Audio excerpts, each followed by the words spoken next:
मैं सिद्धार्थ के पास आती हूँ। सिद्धार्थ, आपको क्या वाकई में हालात ऐसे लग रहे हैं इस समय कि हालात बिल्कुल बेकाबू हो रहे हैं, और क्या ऐसे हालात या ऐसी सिचुएशन आपको बनती हुई नजर आ रही है जहां पर मोदी जी और ज्ञानेश कुमार का घर से निकलना या दफ्तर से निकलना मुश्किल हो जाएगा? जी। जिस तरह की स्थिति बनी है, भाजपा और भाजपा का पूरा इकोसिस्टम काफी ज्यादा डिफेंसिव हो गया है, ये तो बिल्कुल स्पष्ट हो गया है।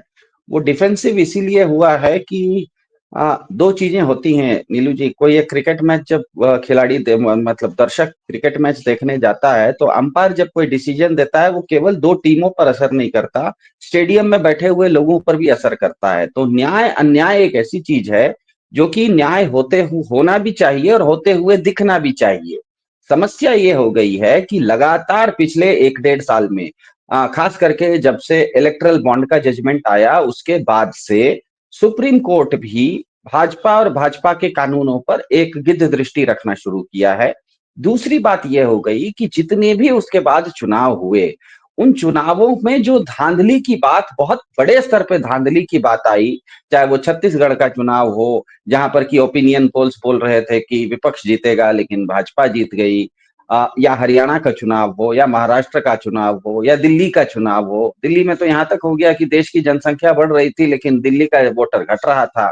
और अब जो बेंगलोर में सीट का घोटाला किस तरह से हुआ, ये दिखाया है। तो धीरे धीरे हो ये गया है कि जनता के बीच में चुनाव आयोग के प्रति, अंपायर के प्रति एक अविश्वास बिल्कुल पूरी तरह से घर कर गया है। कल ही एक CSTS नाम की संस्था ने एक बहुत बड़ा सर्वे किया था। उसमें उत्तर प्रदेश, मध्य प्रदेश और दिल्ली, ये तीनों राज्यों में भाजपा की सरकारें हैं। इन तीनों जगहों पे चुनाव आयोग के प्रति 80% से ज्यादा जनता अविश्वास कर रही है। मतलब 17 से 18%, 19% जनता को ही चुनाव आयोग पे भरोसा है। इसका मतलब यह है कि चुनाव आयोग के ऊपर, अंपायर के ऊपर अब किसी को भरोसा नहीं रहा। जब स्थिति ऐसी आ जाती है तो स्वाभाविक है कि आपका अगर रेजीम आप चला रहे हैं, आप अगर सत्ता दल में हैं, तो आपको बहुत ज्यादा डिफेंसिव होना पड़ेगा।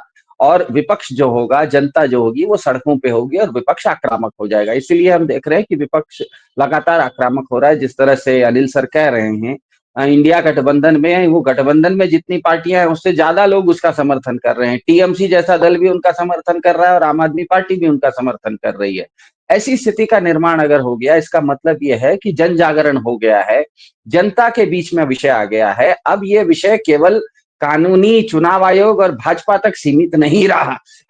ये सत्ता विरोधी लहर है, ये एक सत्ता विरोधी लहर है। और सत्ता में जो भी रहेगा या सत्ता के साथ खड़ा हुआ दिखेगा, उसके लिए काफी दिक्कत है। और मेरे ख्याल से इस चीज को 1 साल पहले ही, जिस समय भाजपा को 240 सीटें आई थी, इतनी सब धांधली वगैरह करने के बावजूद सिर्फ 240 ही आई थी, तो मेरे ख्याल से उस समय RSS ने भी इस चीज को समझ लिया। और आप देख रहे हैं कि पिछले 1 साल से RSS भी भाजपा का काफी ज्यादा मुखर आलोचना करता है, बहुत सारे विषयों पर करता है, चाहे प्रधानमंत्री के 75 साल के बारे में बात करे या भारत की विविधता के बारे में बात करे। ये सब बातें RSS पिछले 10 साल से नहीं कर रहा था, अचानक कर रहा है। इसका मतलब ये है कि सत्ता पक्ष के अंदर एक दरार बिल्कुल स्पष्ट हो गई है, और वो दरार अब उठ के दिखने लगी है। वो RSS में भी उठ के दिखने लगी है, वो लोगों में भी उठ के दिखने लगी है, सड़कों पे भी उठ के दिखने लगी है। तो मेरे ख्याल से आने वाले समय में ये विषय अब केवल कानूनी दावपेच का नहीं रहा, सुप्रीम कोर्ट क्या कहता है, संसद में क्या चुनाव आयुक्त के खिलाफ कोई किसी तरह का महाभियोग चलता है, ये सब कानूनी पेचीदगियां हैं। असल विषय यह है कि जनता को अब भारत की चुनाव आयोग पे भरोसा नहीं रहा, और उसको लगता है कि सत्ता में जो है ये सत्ता का दुरुपयोग कर रहे हैं। तो सत्ता में जो है उनके प्रति भी अविश्वास है।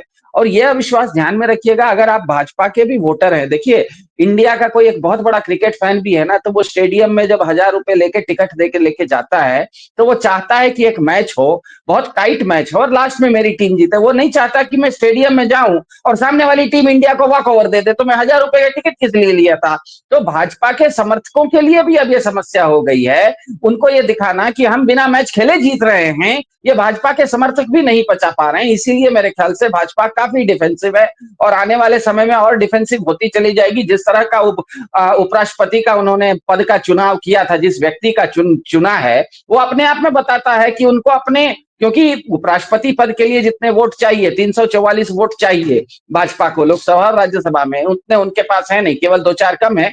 340 के आसपास हैं, लेकिन वो 4 के भी उनको भरोसा नहीं था कि एनडीए के सदस्य उनको दे देंगे या उनके खुद के वोटर उनको दे देंगे। इसीलिए वो तमिलनाडु में जाके पकड़ लिए हैं, तमिलनाडु के किसी व्यक्ति को, ताकि डीएमके, एआईडीएमके ये सब मिला के जो 40 लोग हैं वो कम से कम तमिल अस्मिता के नाम पर इनको वोट देते। इसका मतलब ये है कि भाजपा बहुत ज्यादा डिफेंसिव है, भाजपा डरी हुई है, ये बिल्कुल स्पष्ट है। मेरे ख्याल से शाही जी आ गए हैं, वो ज्यादा अच्छे से समझा पाएंगे कांग्रेस किस तरह से इस चीज को कर रही है। अब मैं सिद्धार्थ के पास आती हूँ कि सिद्धार्थ, क्या ऑपोजिशन आपको लगता है कि यह आंदोलन खड़ा कर पाएगा? पहली बात तो यह है कि क्या ये जन आंदोलन उस लेवल तक खड़ा हो पाएगा जहां पर सारी जनता, और इस समय तो सबकी निगाहें बिहार पर हैं क्योंकि बिहार में ये यात्रा शुरू हो रही है जहां तेजस्वी यादव और राहुल गांधी अभी अगले कुछ दिनों तक वहां पर यात्रा कर रहे हैं। क्या ये इतने दिनों में एक बढ़िया माहौल, जिसको कहते हैं एक जनता का बड़ा आंदोलन, जन आंदोलन, क्या खड़ा हो सकता है, क्या खड़ा हो जाएगा? और जिस तरीके के हालात दिख रहे हैं कि कोर्ट ज्यादा इनकरेजिंग नहीं लग रही है, मुख्य चुनाव आयुक्त को इससे कोई मतलब ही नहीं कि उनकी छवि पर कितने भी दाग लगे हों, कितनी भी क्रेडिबिलिटी पर उन पे सवाल खड़े किए जाएं, उनको ये लग रहा है कि 7 करोड़ जनता तो उनके साथ है। जब सीईसी ने प्रेस कॉन्फ्रेंस किया तो उन्होंने कहा 7 crore people are with us and therefore no question marks on the credibility. मेरा सवाल आपसे ये है कि क्या ऑपोजिशन इस समय एक बड़ा जन आंदोलन इस हद तक खड़ा कर पाएगा कि जहां से बीजेपी को, मोदी जी को और सीईसी ज्ञानेश कुमार को लोग बिल्कुल शू आउट करेंगे? जी देखिए, आंदोलन और रातों रात विद्रोह या बलवा होता है, दोनों में अंतर होता है। हम लोग कभी कभी ना चाहते तो आंदोलन है, मतलब बोलते तो आंदोलन है, लेकिन एक्सपेक्ट करते हैं, अपेक्षा करते हैं कि कोई रातों रात कोई विद्रोह हो जाएगा, रातों रात कोई बलवा हो जाएगा। मेरे ख्याल से रातों रात जो होता है वो आंदोलन नहीं होता है। आंदोलन जो होता है वो एक जेस्टेशन पीरियड होता है। आंदोलन में होता यह है कि जनता के बीच में कोई चीज की अवेयरनेस, जनता धीरे धीरे चीजों को जानती है और जैसे जैसे जानती है उसके अंदर गुस्सा बढ़ता है और वो जुड़ते चली जाती है। ये अब बिल्कुल स्पष्ट है कि ये जो भाजपा की वोट चोरी है, ये अब जनता के बीच में बहुत बड़ा मुद्दा बन गई है। ये केवल बिहार में नहीं बनी है, पूरे भारत में बन गई है, ये बिल्कुल स्पष्ट है। और ये कोई रातों रात नहीं बनी। जैसे मैंने कहा ना कि 2024 चुनाव के बाद जिस तरह से अलग अलग राज्यों के चुनाव हुए, जिस तरह से वहां पर उनके बारे में कंप्लेंट आए, जिस तरह से दिल्ली में चुनाव में वोटरों की कमी देखी गई, और जिस तरह से कांग्रेस ने महादेवपुरा में वो उसका पूरा का पूरा खाका दिया, तो ये धीरे धीरे एक पौधे के तरह ये बढ़ते गया। और मेरे ख्याल से अभी ये पेड़ तो नहीं हुआ है, लेकिन अच्छा खासा ये पौधा अब झाड़ बन गया है, ये मैं कह सकता हूँ। एक पौधा होता है, एक झाड़ होता है, उसके बाद बहुत बड़ा पेड़ होता है। तो मेरे ख्याल से ये झाड़ तो बिल्कुल बन गया है, और वो इतना बड़ा बन गया है कि सुप्रीम कोर्ट तक को, देखिए सुप्रीम कोर्ट जिस दिन इसने, सुप्रीम कोर्ट ने परसों अंतरिम जजमेंट दिया कि 65 लाख लोगों का जो नाम आपने काटा है वो लिस्ट दीजिए, और अगले बार अब जो लिस्ट बनेगी उसमें आधार को मानिए। उससे एक दिन पहले तक तो सुप्रीम कोर्ट भी कह रहा था कि हाँ, चुनाव आयोग सही है, आधार की कोई जरूरत नहीं है। इसका मतलब है कि न्यायपालिका पर भी दबाव आ रहा है। तो ये दबाव कौन ला रहा है? ये दबाव जनता ला रही है, और ये जनता, पूरे देश में इसमें जागरण हो रहा है और बिहार में लोग जुड़ रहे हैं। पूरे भारत में जन जागरण हो रहा है, लेकिन बिहार में जागरण हो चुका है, अब जुड़ना शुरू हो गया है। तो ये पूरा का पूरा मामला मेरे ख्याल से निर्भर करता है कि ये जो यात्रा है इंडिया गठबंधन की पूरे बिहार में, ये किस तरह से चलेगी, ये यात्रा बिहार में किन लोगों से मिलेगी। क्योंकि स्वाभाविक है कि यात्रा जब निकलती है तो आपके पार्टी के कार्यकर्ता भी उसमें जुड़ना चाहते हैं, उस क्षेत्र के प्रभावशाली लोग भी मिलना चाहते हैं।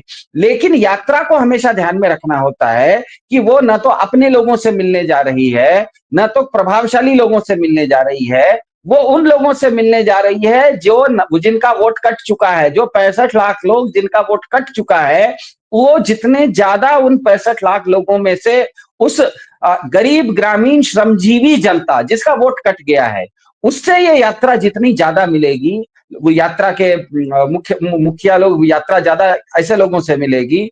जन जागरण तो था ही, जन जुड़ाव बढ़ता चला जाएगा, और जैसे जैसे आपको बिहार में जन जुड़ाव दिखेगा, वैसे वैसे पूरे भारत में आंदोलन खड़ा होता हुआ दिखेगा। तो मेरे ख्याल से ये कोई रातों रात होने वाला नहीं है कि आज रात में सब कुछ ठीक था, बांग्लादेश की तरह कल सुबह सारे लोग सड़क पे आ गए, बांग्लादेश में एक रात पहले सब ठीक था और सुबह सुबह होते होते सब कुछ उलट गया। श्रीलंका में रात में सब ठीक था और श्रीलंका से उठ के सारे लोग वहां के राष्ट्रपति भवन में जाके राष्ट्रपति को खदेड़ दिए। तो ये उस तरह का बलवा या विद्रोह की बात नहीं है। आंदोलन और बलवा विद्रोह में अंतर होता है। जो बांग्लादेश में हुआ था वो बलवा था, नागरिकों के अंदर इतना गुस्सा था कि नागरिक सड़क पे आ गए, बलवा कर दिया। लेकिन यहाँ पर जो ये चुनाव आयोग के बारे में बात हो रही है, जो वोट चोरी की बात हो रही है, ये कोई बलवा या विद्रोह की बात नहीं हो रही है, ये एक आंदोलन की बात हो रही है। पूरे देश में जागरण हो रहा है और बिहार में जुड़ना हो रहा है। भारत में जागरण हो रहा है और बिहार में लोग जुड़ रहे हैं। तो इसके चलते हो ये रहा है कि पूरी की पूरी, इसको कहते हैं ना कि प्याज की एक एक परत उतारी जा रही है। तो ये जो बीजेपी का एक इकोसिस्टम है, जिसमें बीजेपी के सत्ता में लोग भी हैं, बीजेपी के समर्थक, क्या कहते हैं, कार्यपालिका में भी जो लोग हैं जो बीजेपी के पक्ष में रहते हैं, बीजेपी की तरफ झुकाव है, जिस तरह से अभी ज्ञानेश कुमार जी जिस तरह के स्टेटमेंट देते हैं या चुनाव आयोग जिस तरह का व्यवहार करता है, तो लोगों को लगने लगता है कि नहीं भैया, ये नाम के लिए तो चुनाव आयोग है, लेकिन इसमें जो कार्यकर्ता हैं, जो इसमें अफसरान हैं, ये तो बीजेपी की तरफ झुके हुए हैं। तो ये जो बीजेपी का इकोसिस्टम है, बीजेपी के समर्थक लोग हैं, बीजेपी का जो गोदी मीडिया है, ये जो वोट चोरी का आरोप है, ये परत दर परत, प्याज की तरह परत दर परत खुलेगा। और कोई भी प्याज को जब परत दर परत खोलते हैं तो थोड़ा सा समय लगता है, लेकिन ये चीज अच्छा है कि ऐसा ही हो, क्योंकि रातों रात बलवा होना, विद्रोह होना अच्छी बात नहीं होती है। जन आंदोलन खड़ा जब होता है, भारत में भी गांधी जी आने के बाद जिस तरह से 1942 में सबसे बड़ा अंग्रेजों भारत छोड़ो आंदोलन हुआ था, तो हम तो कहते तो हैं कि 42 में हुआ था, लेकिन उसका असर 5 साल के बाद जाके 47 में जाके उसको, हमें भारत को आजादी मिली। तो कभी कभी ना बहुत बड़ा आंदोलन भी चलता है, उसका असर देखने में थोड़ा समय लगता है। मेरे ख्याल से ये जो वोट चोरी का आंदोलन है, इसी तरह का आंदोलन है, इसको थोड़ा समय लगेगा, लेकिन ये ठीक दिशा में जा रहा है, ऐसा मुझे लग रहा है। नीलू जी।